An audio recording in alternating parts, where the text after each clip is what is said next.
We're gonna make banana chocolate chip bread. We're gonna use 1 3/4 flour, 2 teaspoons of baking powder, a 1/4 teaspoon baking soda, 1/2 a teaspoon of salt.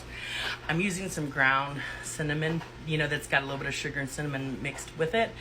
About a cup of brown sugar and some leftover chocolate chip cookies. Let's get started. Let's not forget our bananas. These came from the freezer. They're 2 very large, ripe, frozen bananas and 2 eggs.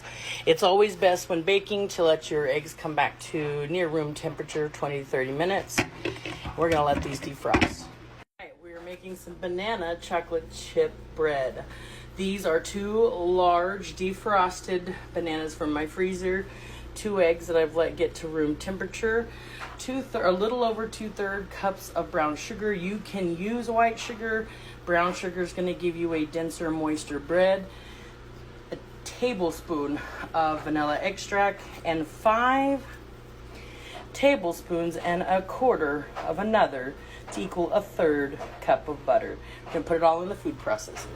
All right, there we go. That has my brown sugar, my egg, my butter, my vanilla, my banana, and we're gonna go mix it in with the dry.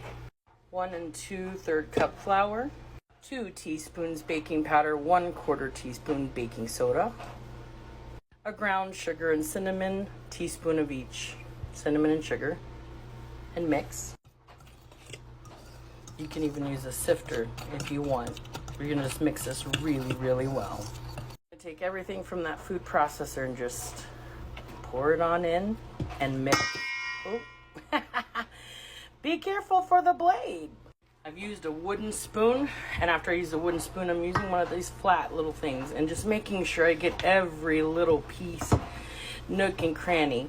There isn't little lumps of flour at the bottom because I don't have a cake mixer. Now we're going to oil our loaf pans and bake. Pour our mixture into 2 8x4 bread loaves that I have oiled by hand. If you have cooking spray, perfect time to use it. All right, so I lightly oiled my 8x4 loaf pan. I am using a silicone. Made sure it's nice and even. I'm gonna wipe off this so it doesn't burn. Ooh, yum. And get rid of that. We're gonna take a little bit of chocolate chips. I thought I had more. We're just gonna sprinkle them on.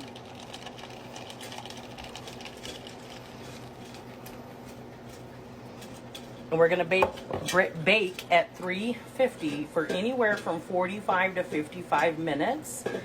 At 40 minutes, you can take it out and test with a toothpick or a fork in the very center of your loaf. As long as no crumbs come out, it's done. So I will be checking at 40. I strongly encourage cooking on the center rack. Just my opinion. Some people cook on the top, but I don't want mine too dark. So anyone who knows me knows my oven has a mind of its own and likes to change temperatures. It raised about 150 degrees, so I had to turn it down. See? This is at 40 minutes. This is going to be in for about another 20 to 30 minutes. This is a little darker than I would normally like. However, it smells delicious. So let's test. Yes. Yum. Banana chocolate chip bread. All right, so my neighbor is the one who gave us the food processor. So I was like, you have to try the banana chocolate chip bread, which got a little brown. All in all, not bad. So she's going to pack some away for her family, and then she's going to taste test it. You didn't know that, did you? I didn't know that. So it's still warm, so obviously we got to put a little butter on it. So that's why we got a little crumble here. And Mary's going to taste test. She's the first to taste test. It's spongy. It's better with the butter. It's creamy. Yeah, banana nut bread. There's no nuts. It's just banana and chocolate chips. Yep. It's good. piece? Do you want a piece? Nada, nada. No, can she? Yeah, they can have a piece. No, is it good? Oh, teacher, is it